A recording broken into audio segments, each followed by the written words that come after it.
Dividendli qimmatli qog'ozlar nima degani? Ya'ni passiv daromad qilishning eng oson yo'li bu dividend investing orqali pulni siz uchun ishlash hisoblanadi. Dividend bu nima?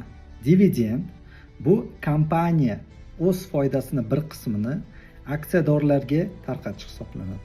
Siz aksiyani ushlab tursangiz, kompaniya daromad topganda siz ham daromad olasiz. Misol uchun Apple kompaniyasining sizda 100 ta aksiyasi bor. Har kvartalda avtomatik dividend to'lab olasiz, hech qanday savdo qilmasdan. Ya'ni passiv investor sifatida aksiya kompaniya ulushidan daromad olasiz. Ya'ni qanday asosiy ko'rsatkichlar mavjud?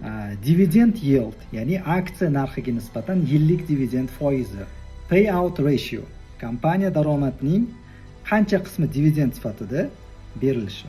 Stability, dividend to'lovlarining barqarorligi hamda blue chip companies, katta ishonchli kompaniyalar, Coca-Cola, Microsoft va shunga o'xshash.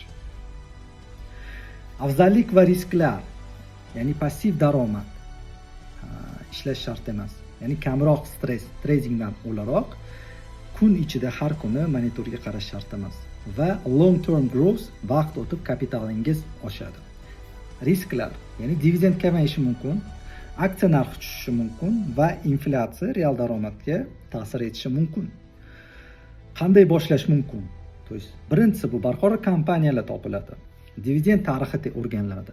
Portfel diversifikatsiya qilinadi va uzoq muddatli strategiya orqali sabr, bilim orqali amalga oshiriladi. E'tibor uchun rahmat.